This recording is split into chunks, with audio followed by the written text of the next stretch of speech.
j'ai décidé cette semaine, j'ai trop cogité et je me suis dit qu'il fallait que je parle un peu de l'aspect managérial des structures sportives, de l'aspect organisationnel, de l'aspect de la gestion. C'est pour ça que j'ai fait les vidéos sur la gestion stratégique d'une organisation sportive et ensuite j'ai suivi une analyse des actions qui peuvent être mises sur pied pour favoriser une rentabilité économico-financière des clubs comme des industries. Et je vais dans cette vidéo évoquer, en anglais ils appellent ça Sport Value Model, qui en français c'est le modèle de valeur sportive. Je pense que c'est, pour ma part, c'est un élément important qui vient s'enchevêtrer sur la série de vidéos que j'ai déjà fait sur l'organisation sportive. Disons que l'organisation sportive en tant que système ouvert doit être capable de coordonner les rôles et les relations entre les différents acteurs qu'on appelle les stakeholders, en anglais les stakeholders, afin de générer de la valeur à partir des nouvelles combinaisons et configurations. C'est pour ça que je dis Sport Value Model ou encore modèle de valeur sportive en français. Excusez mon accent en anglais, je ne suis pas, voilà, j'essaye mais ce n'est pas encore ça. Le système représenté dans ce cas identifie un véritable flux, un processus de prestation et de valorisation des services sportifs à partir d'une évaluation attentive du système des parties prenantes.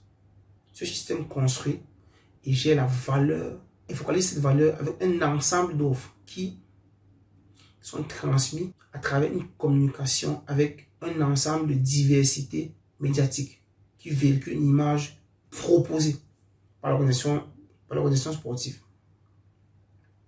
Donc, l'image proposée se transforme à travers l'expérience sportive, les différents segments de clients en une image perçue. L'image perçue est alors le principal vecteur de demande de contenu dans le modèle de parties prenantes, à la fois d'intérêt émotionnel et relationnel. Parlons maintenant des clients. Il y a deux types de clients.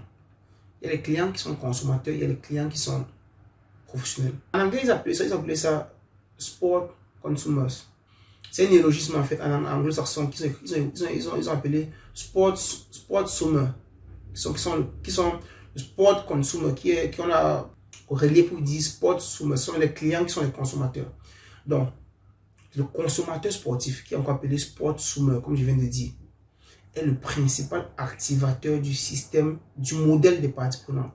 C'est le client qui est consommé, c'est le consommateur. Les différents segments de clients et tous les acteurs externes, plutôt que les acteurs internes du modèle de valeur sportive, représentent leur intérêt et constituent le modèle de partie prenante spécifique de la valeur sportive. Les consommateurs sportifs deviennent de plus en plus articulés et exigeants dans la transformation du besoin sportif et de nouvelles façons de consommer le sport émergent sur le marché à travers les jeux sportifs virtuels, les compétitions et j'en passe. Il faut tenir compte du client consommateur. Passons maintenant au client professionnel. Il faut dire que parmi les différentes typologies de clients, il y a certainement les clients professionnels parmi lesquels les sponsors, les institutions qui soutiennent souvent financièrement sous forme mixte les organisations sportives. Donc, la position des sponsors techniques qui, grâce au soutien technique à travers les vêtements, d'autres produits, sont souvent indispensables pour le soutien économique et financier d'une société sportive. Voilà les deux types de clients. Les clients consommateurs et les clients professionnels qui sont, comme je dis, les institutions, qui peuvent être les institutions ou les sponsors. Passons maintenant à l'offre de services. Disons que dans le modèle de valeur sportive, le système de services se compose de l'ensemble des services à travers les différents types de services qui sont proposés par une organisation sportive. Et les outils de communication transfèrent l'image qui est conçue pour déterminer l'image perçue. Donc, l'image perçue est déterminée non seulement par la communication, mais aussi par le transfert du système de la culture sportive. Passons maintenant à quelque chose que j'ai déjà évoqué, le système de prestation. Il faut dire que le modèle de service a dans le système de prestation un service, le service organisationnel qui construit la valeur opérationnellement et la gère de manière managériale. Donc, dans le système de prestation, la gestion managériale et la production de la valeur trouvent une coordination naturelle dans la formulation et la mise en œuvre des plans opérationnels. La structure du système de valeur sportive est donnée par l'agrégation de la valeur de tous les acteurs qui sont porteurs du modèle de valeur sportive. Et le système de valeur sportive se caractérise par un flux typique du système sportif caractérisé par la discipline sportive qui est en quoi question.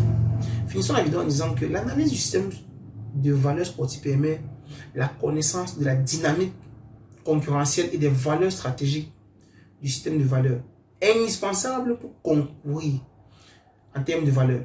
Donc, chaque système sportif a son propre système de valeurs sportives caractéristiques et bien défini. Donc, les différentes disciplines sportives comme l'athlétisme, la natation, le rugby, le foot, l'escrime, le patinage, la gymnastique, en fait, déterminent les caractéristiques uniques et ont en commun des systèmes macro-organisationnels. Les caractéristiques sont uniques.